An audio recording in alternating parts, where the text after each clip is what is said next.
বিজ্ঞানী, আমি অত্যন্ত আনন্দিত যে বেশ কিছুদিন পর তুমি তোমার নতুন আবিষ্কারের কথা বলতে চলেছ। মহারাজ, মার্জনা করবেন, এখন বাজে কথা শোনার সময় নেই। আহা, এত কথা উঠছে কেন? কি সমস্যা তোমার বৈদ্য? মহারাজ, রাজবৈদ্যের সমস্যা আমার আবিষ্কার নিয়ে। কিন্তু কেন? আমি একটি বলবর্ধক শক্তি বৃদ্ধিকারী পাঁচন আবিষ্কার করেছি। এখানেই আমার সমস্যা। এত কিছু যন্ত্র থাকতে তুমি পাঁচন আবিষ্কার করবে কে? হে, পাঁচনের বিভাগ তো আমার বিভাগ, কারণ এটির মানুষের শরীরের আর স্বাস্থ্যের সম্পর্ক আছে। তুমি এই পাঁচন আবিষ্কার করবার আগে আমার অনুমতি নিয়েছো? শোনো হে বৈদ্য, তুমি কবিরাজ হতে পারো, কিন্তু তোমাকে বলে রাখি যে কারো অনুমতি নিয়ে কোনো আবিষ্কার আজ অব্দি আমি করিনি। তুমি পাঁচজন শুনে নিজের একচেটিয়া আধিপত্য খর্ব হওয়ার ভয় পাচ্ছ, কিন্তু যাতে মানুষের রাজ্যের উপকার হয় সেটাই আমার লক্ষ্য থাকে। হ্যাঁ বৈদ্য, আমি বিজ্ঞানীর সাথে সহমত। বিজ্ঞানীর আবিষ্কার করার কাজ বিজ্ঞানী করেছে, তবে তোমার সংশয় আমি বুঝতে পারছি আর তার সমাধানও আছে আমার কাছে। তার আগে শুনি এই আবিষ্কারের নমুনা। বলো বলো বিজ্ঞানী, বলো। মহারাজ, আমি যে পাঁচন আবিষ্কার করেছি সেটা অত্যন্ত গুরুত্বপূর্ণ পাচন। যেই পাঁচন সেবন করবে মুহূর্তের মধ্যে তার শরীরে বাঘের মতো জোর চলে আসবে।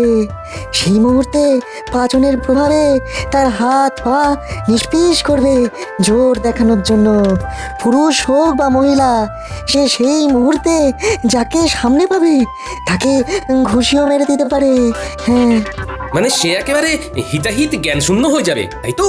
হ্যাঁ, ঠিক তাই। ওরে বাবা, মানে আমি যদি আমার গিন্নিকেই পাঁচন সেবন করাই তাহলে সে আমাকে ঘুষিও মেরে দিতে পারে? সেই মুহূর্তে সামনে দাঁড়িয়ে থাকলে নাক ফাটবার সম্ভাবনা প্রবল। কি উদ্ভট আবিষ্কার মহারাজ! এতে আমাদের সমাজের কি উপকার হবে? আমি কি এই পাঁচন রোগীকে পথ্য বা ঔষধ হিসাবে দিতে পারি? সত্যি তো, এ তো সম্ভব নয় বিজ্ঞানী। এই আবিষ্কারে আমাদের কি উপকার হবে? মহারাজ, যদি যুদ্ধ শুরু হয় তবে আহত সৈনিকদের জন্য এটি এক অব্যর্থ ওষুধ। এমন যুদ্ধের কোনো সম্ভাবনা আছে বলে তো মনে হয় না। তাও তুমি যখন এটি আবিষ্কার করেই ফেলেছো, তখন এটির স্বীকৃতি তো দিতেই হবে।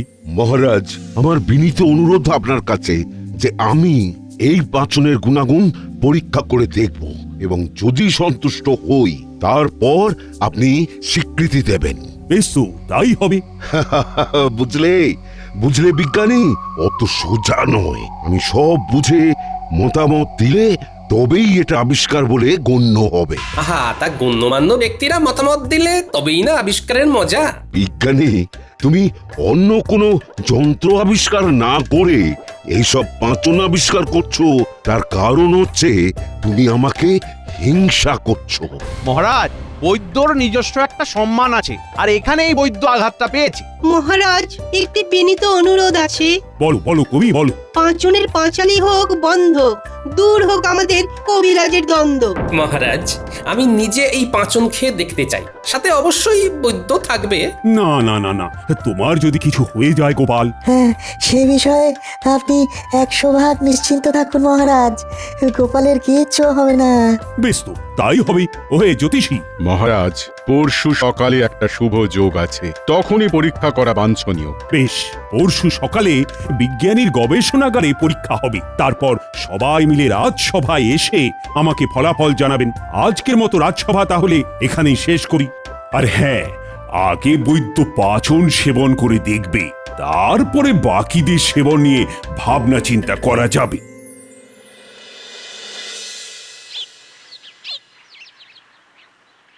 বাবা, এই পাঁচনকে এত শক্তি হবে?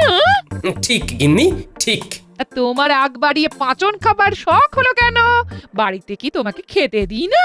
আর তাছাড়া তুমি যে বাজার করো যে বেজার মুখে, তা ওই পাঁচন খাবার মুখ গো। কি যে ছাই পাশ বাজার থেকে নিয়ে আসো সেটা আমার চেয়ে বেশি কে জানবে? গিন্নি, তোমার ওই এক কথা। আমার কি মনে হয় জানো, এটা বিজ্ঞানীর খুব বড় একটা আবিষ্কার হতে চলেছে। আমি না খাই, তোমার জন্য পাচন নিয়ে আসবো। তোমার বাতের ব্যথা দেখো ভালো হয়ে যাবে। এই একটা কাজের কথা বলেছো, দেরি করবে না, যত তাড়াতাড়ি সম্ভব ওই পাঁচন আমার জন্য নিয়ে আসবে। হ্যাঁ,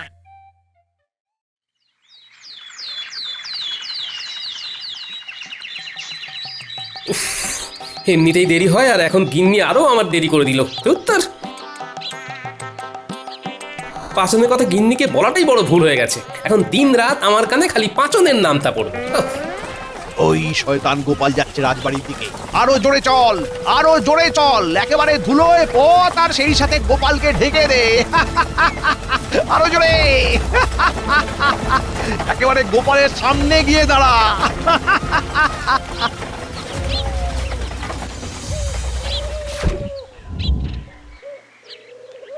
এটা কি হলো? আমার সারা গায়ে ধুলো দিয়ে ঢেকে দিলে। মন্ত্রীর ঘোড়া জোরে ছোটে, এটাও কি জানো না গোপাল? পথ থেকে একটু সরে দাঁড়াতে হয়, সেটাও কি জানো না? আপনি কি আপনার রথে আমাকে রাজবাড়ি অবধি নিয়ে যাবেন বলে দাঁড়ালেন নাকি মন্ত্রী মশাই?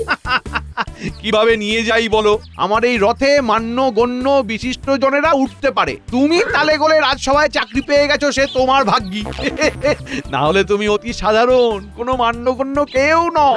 আর এই কারণে বিজ্ঞানীর গবেষণাগারে তোমার কোনো জায়গা নেই, বুঝলে? হ্যাঁ, আমি এগোই, আপনি আসুন। এইভাবে ধুলো পোশাকে রাজসভা যেতে তোমার লজ্জা করবে না গোপাল? হ্যাঁ? লজ্জা? আমি নির্লজ্জ মন্ত্রী মশাই, আপনারই মতো। কি এত বড় কথা? এই চল। এই শয়তানটার নিশ্চয়ই কোনো মতলব আছে, ওকে একটু নজরে রাখতে হবে দেখছি।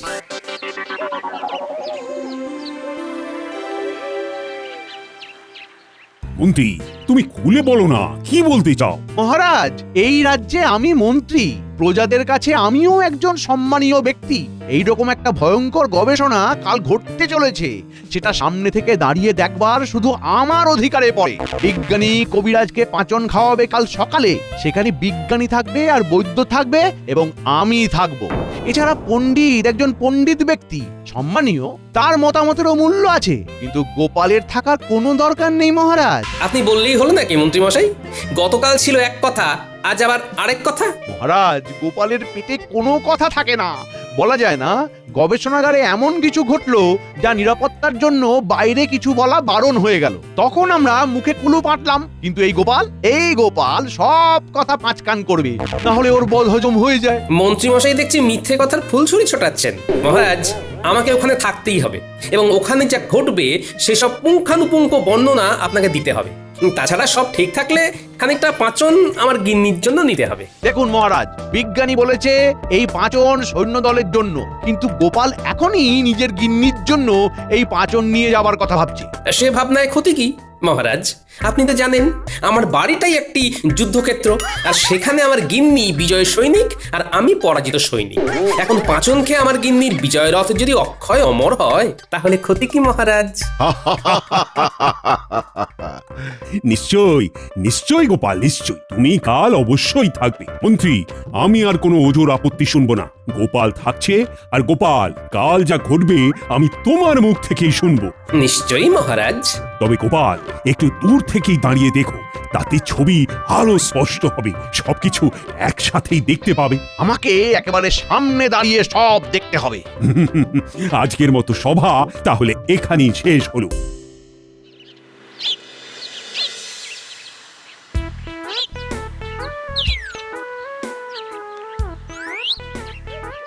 ঠিক ধরেছি, মন্ত্রীর মুখে চোখে দুষ্টুমির ঝিলিক দেখেছি।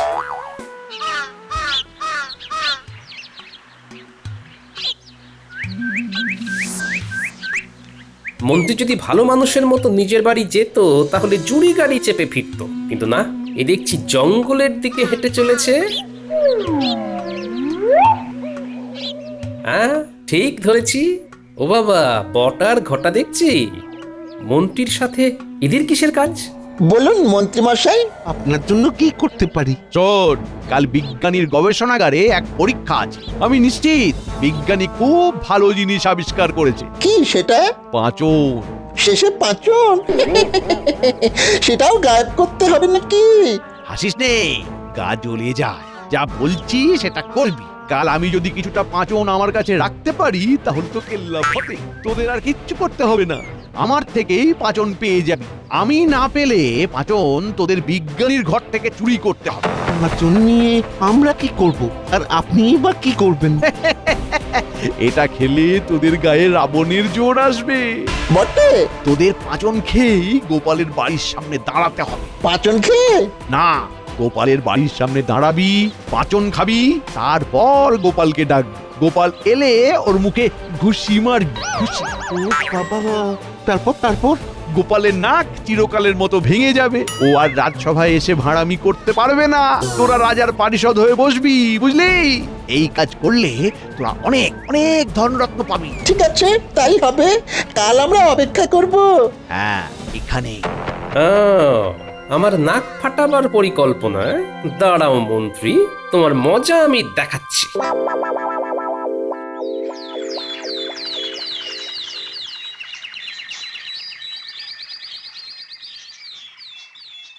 তাহলে শুরু করা যাক। এই কবিরাজ মশাই, এই সামনে রাখা পাত্রে আমার আবিষ্কারের পাঁচন আছে। পাঁচনের পরিমাণ কি এইটুকুই? না মন্ত্রী মশাই, ভিতরে একটি বিশাল বড় কড়াইয়ে পাঁচন রয়েছে। ওই পাঁচন এক যুগ থেকে যাবে, নষ্ট হবে না। বেশ বেশ বেশ, কি বুঝছো কবিরাজ? এই পাচনের পুরোটাই খেতে হবে। না না, এই দেখুন, এইটুকু পরিমাণ। এইটুকু পাচনে আমার শরীরে বাঘের চোট চলে আসবে। না না, সিংহের মতো হতে পারে। যাই হোক, আমার কিন্তু বিশ্বাস হচ্ছে না। তবু আমি এটা গিলে নেব। তা এটি খেতে কেমন? মিষ্টির তরল। হাসালে বিজ্ঞানী, হাসালে। পাচন আবার মিষ্টি তরল, হ্যাঁ? কোনোদিন কেউ শুনেছে? এটাও আমার আবিষ্কার। আপনি পান করুন, সঙ্গে সঙ্গে আপনার প্রচন্ড জোর চলে আসবে, হিতাহিত জ্ঞান থাকবে না, তবে অল্পক্ষণের জন্য। মন্ত্রীমশাই, আপনি বৈদ্যর অত কাছে যাবেন না। সে তোমাকে না ভাবলেও চলবে গোপাল। আমি মন্ত্রী, আমাকেই ভাবতে দাও না। দেখি ভালো করে। এবার পাঁচনটি গিলে ফেলুন, ভয় নেই। আরে না না, কোনো ভয় নেই, কোনো ভয় নেই। আমার বিজ্ঞানীর ওপর পুরো ভরসা আছে। বেশ।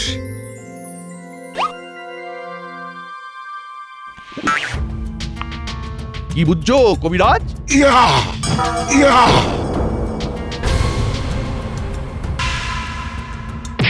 ওরে বাবারে! উ! ওরে বাবা! এ আমি কি করলাম? এক খুশিতে মন্ত্রীকে উড়িয়ে দিলে যে, আমাকেও মারবে নাকি?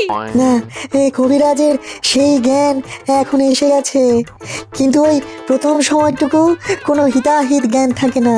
বলেছিলাম বৈদ্যর সামনে থাকবেন না। কি কাণ্ড হলো বলুন? নাকটা আস্ত আছে তো?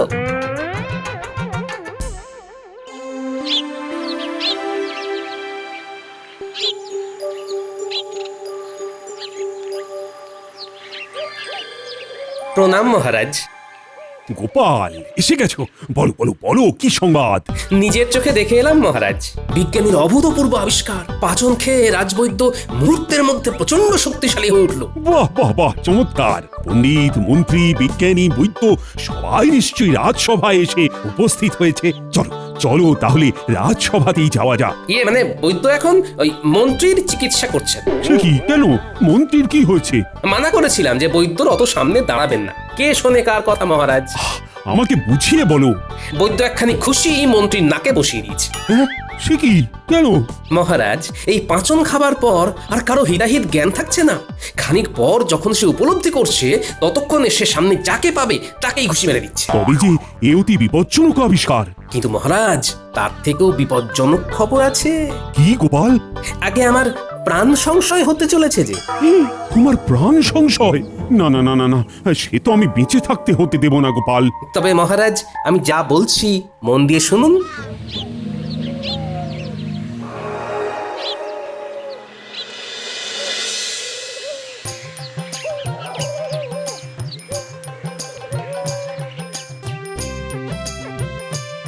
এ কি গোপাল, এখন এখানে? রাজসভায় যাওনি? আমি আর যেতে পারবো না, তবে মহারাজের সাথে দেখা করেছি। তুমি কিন্তু অবশ্যই রাজসভাতে যাবে। মন্ত্রীমশাই কোথায়? এই মন্ত্রীমশাইয়ের নাকে চোট হয়েছে, বৈদ্য ঘাবড়ে গিয়ে ওর ঘরে মন্ত্রীমশাইকে নিয়ে গেছে। সেখানে থেকে নাকের ব্যথা একটু কমলে সবাই রাজসভাতে যাবে। খুব ভালো, খুব ভালো। এই ফাঁকে আমাকে কিছু কাজ সেরে রাখতে হবে। তুমি আমাকে দুখানি শিশি করে কিছুটা পাচন দাও তো। এই আবিষ্কারে কিন্তু এখনো মহারাজের প্রয়োজনীয় অনুমতি মেলেনি, তুমি কিন্তু সাবধানে ব্যবহার করো। সে আর বলতে, এই পাচন বাইরে কাউকে দেওয়া যাবে না। নিয়ে যাও, তবে খুব সাবধান কিন্তু, নমুনা তো দেখলে। হুম।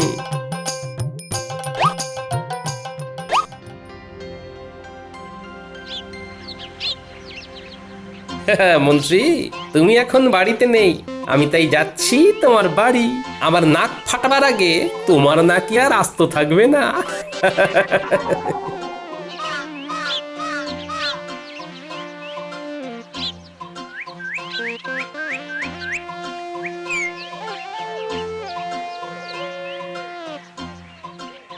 কি চমৎকার! এই সময় গোপাল রাজসভায় না গিয়ে এখানে?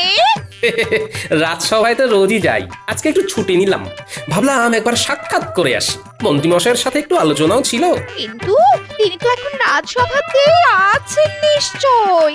সেটাই সম্ভব, তিনি তো আমার মতো টুক করে ছুটি নেন না, তার তো অনেক কাজ। তবে আমি ভাবলাম এত বড় আবিষ্কার হলো, তিনি মনে হয় বাড়িতেই আসবেন। ও তাই নাকি? কি কি কি আবিষ্কার শুনি শুনি।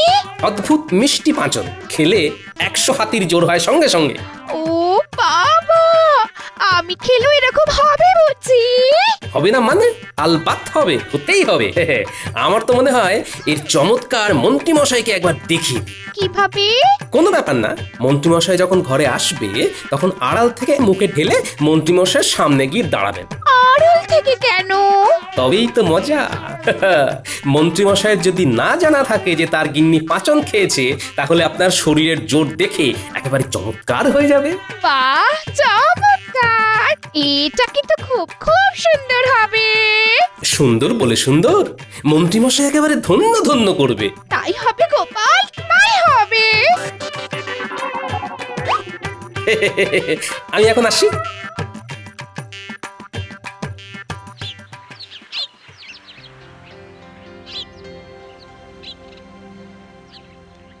পাচন খাবার তোমার বড়ই শখ ছিল তো, নাও এখন খাবে না। আজ রাতে দুজন বদমাশ আমাকে মারতে আসবে, তারা আমাকে ডাকবে, তুমি তখন ঢক করে পাচন খেয়ে দরজা খুলে বেরোবে। আর তুমি কি লুকিয়ে থাকবে? তোমার কোনো চিন্তা নেই গিন্নি, আমি তোমার পাশেই থাকবো। আর মহারাজ সব জানেন, কিন্তু হাতে নাতে ধরবে বলে এখন তাদের কিছু বলা হচ্ছে না। বিকেল হয়ে এলো, মন্ত্রীমশাই নিশ্চয়ই বাড়ি ফিরেছে। কি হলো গিন্নি? কোথায় কোথায় গো? এই রাজ্যের একমাত্র মন্ত্রী তার ঘরে প্রবেশ করেছেন, তাকে এখন খাতির করো।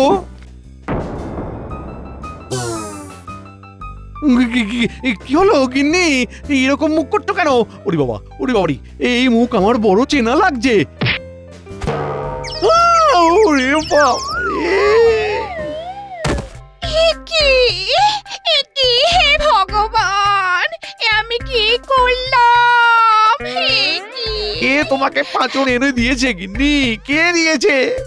গোপাল যে এনে দিল আর বললো এই পাঁচজন খেয়ে তোমার সামনে দাঁড়ালে আমার জোর দেখে তুমি খুব খুব খুশি হবে। গোপাল, গোপাল, তোমার আমি শেষ দেখে ছাড়বো আজ রাতেই। ওরে বাবারি,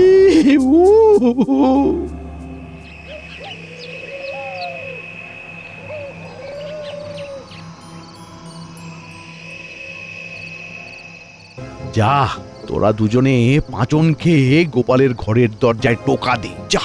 টোকাতে ঘুম ভাঙবেন না, ধাক্কা চাই, ধাক্কা। চল মোটা।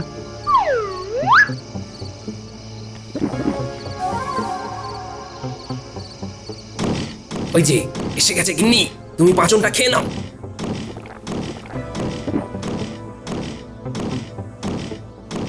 চমৎকার, এবার দরজাটা খোলো।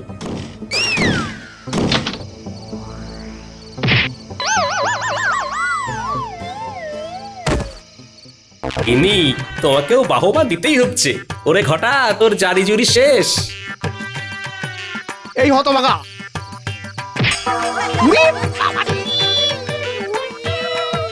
আমার নাক বলে আর কিছু রইল না গো। ওরে বাবা রে, বিজ্ঞানী পাঁচন নিয়ে এসেছো?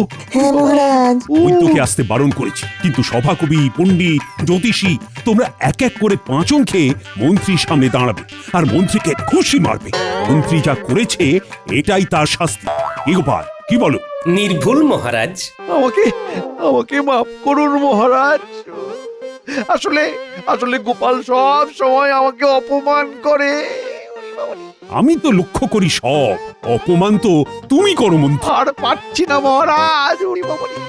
সব ভালো যায়, শেষে গোপাল থাকে যায়। গোপাল, আগে মহারাজ।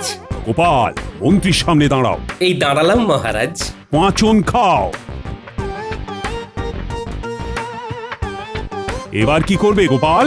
আমি তো মন্ত্রীর নাক দেখতে পাচ্ছি না মহারাজ, একেবারে চ্যাপ্টা হয়ে গেছে।